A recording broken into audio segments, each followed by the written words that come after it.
Hello guys, ito pala yung pumunta kami sa Red Sand, dated February 19, 2022. So meron pala akong ganito pang video sa cellphone ko, kaya I decided na upload sa YouTube para in the near future nandyan lang siya, napapanood namin time na mag for good na kami, tumanda na,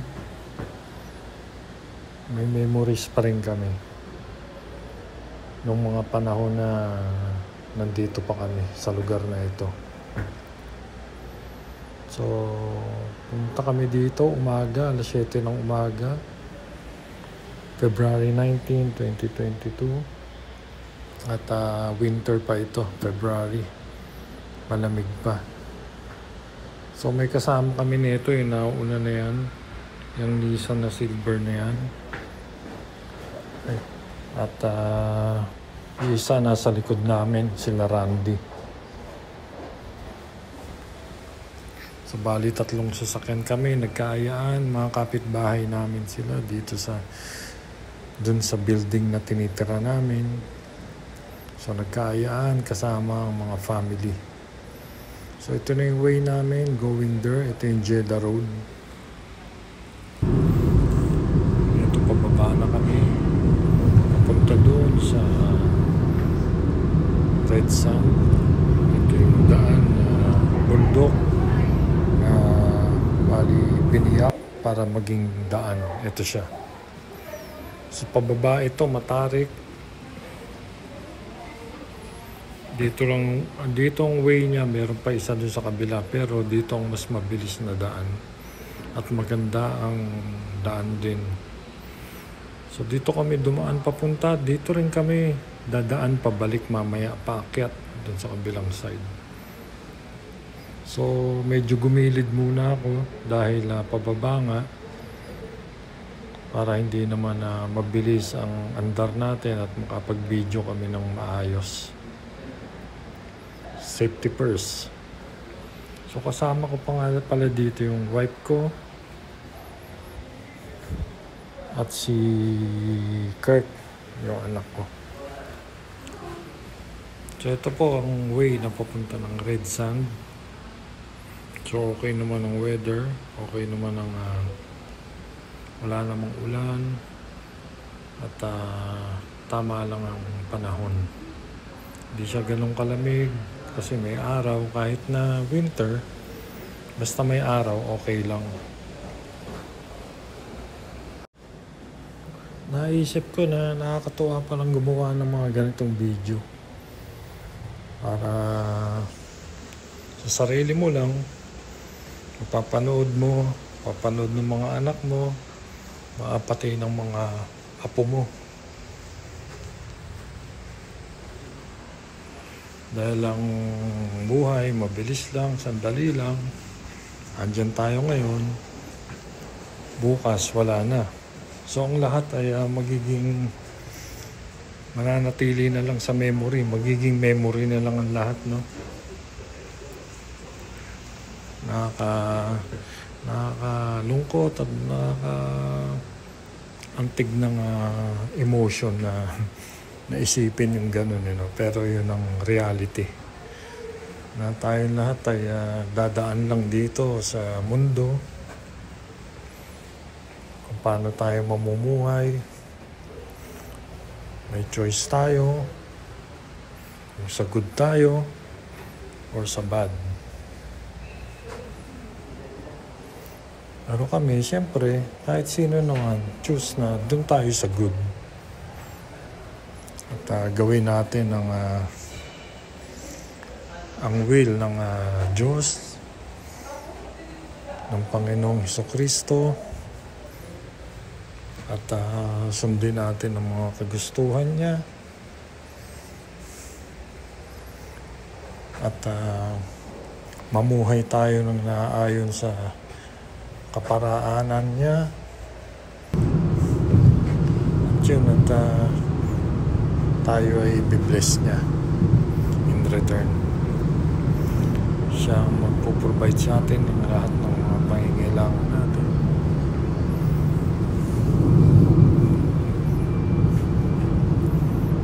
Siya ang magpapagaling sa mga karamdaman natin. Siya ang maghihilom ng mga pain, sakit na meron na dinadala natin sa puso't isipan natin.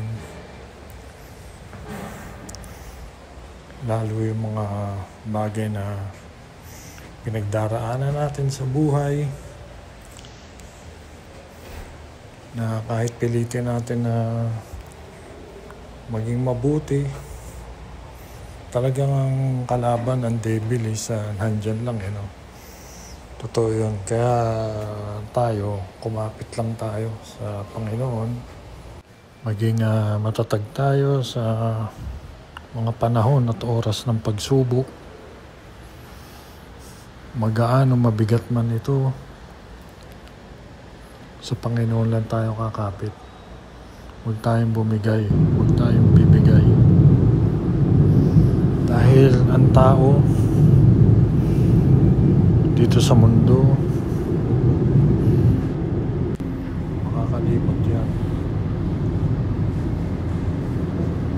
Pero ang Diyos, ang Panginoon, laging nandyan. Kasama mo sa tuwina, kasama mo sa lahat ng oras. Kaya nga, di ba? Ang Panginoon, mas pinili niyang iligtas tayo sa pagkabila ng pagiging makasalanan natin, sa kabila ng mga nagawa nating pagkakamali. Nandyan pa rin ang Panginoon. Tinubos na tayo sa mga kasalanan natin. Ano ba ang kabayaran ng mga kasalanan natin? Kamatayan. Yun ang katotohanan. Kamatayan ang kabayaran sa mga nagawa nating pagkakasala sa mundo. Pero dahil sa grace ng Panginoon sa atin, tayo ay natubos sa ating mga kasalanan. Kaya piliin po natin na maging mabuti. Manalangin, lumapit tayo sa Panginoon, humingi ng kapatawaran, at tanggapin natin siya bilang ating Diyos at tagapagligtas. Sundin yung mga pinag-uutos ng Panginoon, sundin ang kalooban niya, mamuhay ng naayon sa kanyang kagustuhan. Yun po ang gawin natin sa ating mga buhay. Kaya sa mga anak ko, baka sa apo na rin, gano'n. Sa mga asawa nyo, sa mga nakakakilala sa amin, sa mga taong nagawa namin ng mga pagkakamali, kung ano man nagawa namin na nasakta namin ng kalooban ninyo, sa mga kapatid ko, sa mga kamag-anakan namin, sana mapatawad mo kami.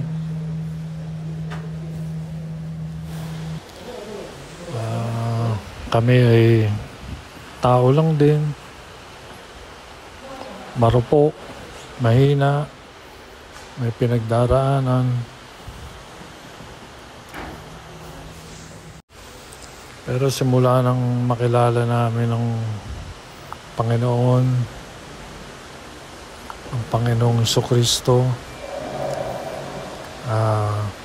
pinilit namin magbago, pinilit namin ituwid ang mga pagkakamali namin. Hindi naman kami perpekto, pero nandiyan ang Panginoon na laging tumutulong at gumagabay sa amin. Sa mga anak ko, kung may pagkakamali man kami, humingi kami ng tawad dahil bilang magulang nyo, right At tama lang na ituwid namin kayo. Ang kagustuhan lang naman namin para sa inyo ay magkasundo-sundo kayo, magmahalan kayo. Sana ito rin ang sabihin nyo sa mga anak nyo, sa mga magiging apo ninyo. Magkaisa sila, magmahalan, magkapatawaran sa tuwing may nagagawang pagkakamali sa isa't isa.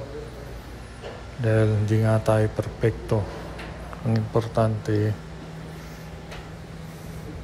nararamdaman at nakikita natin na nagkakamali tayo. Dahil lang Holy Spirit, ayan ang magiging helper natin. Siyang magkukonvict sa atin sa tuwing nagkakasala at nagkakamali tayo, nakakagawa tayo ng hindi tama. Kumbaga, di ba, pag may nagawa kang mali, tapos pagtapos nun may nararamdaman ka na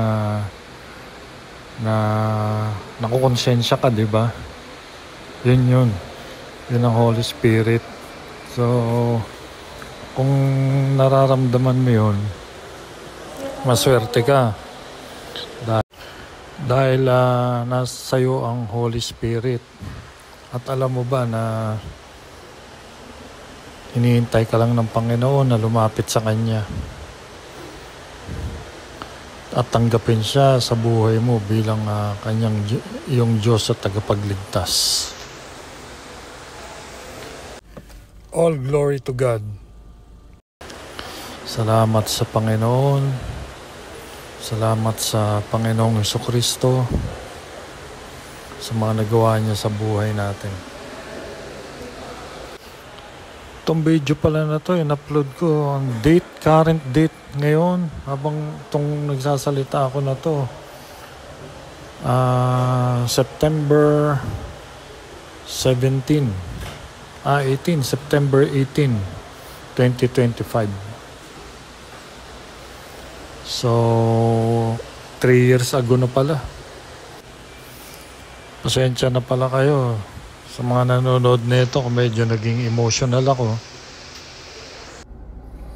So ito na nga po yung pinaka tinatawag na red sand dito. Itong pasyalan ng mga Pilipino dito. Pag nandito ka, usually ang gagawin mo mainly ay magre-rent ka ng ATV. Pagdating mo sa location, maraming nagpaparenta ng ATV doon. Sa harapan pa lang, sa parking pa lang. So bali 1 hour, 25 or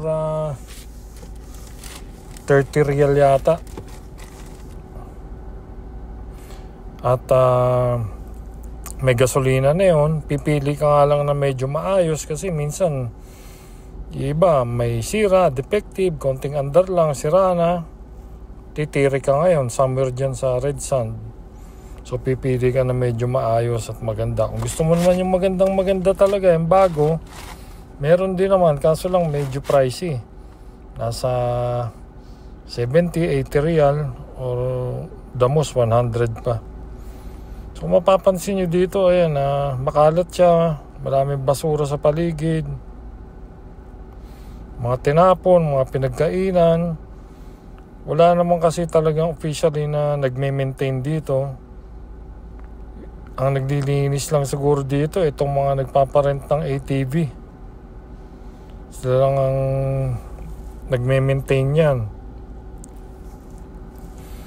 Pero wala talagang officially na umahawak dyan. Ito kung mapapansin nyo, merong yung lumilipad na yan. Ayan po yung buhangin. Alikabok.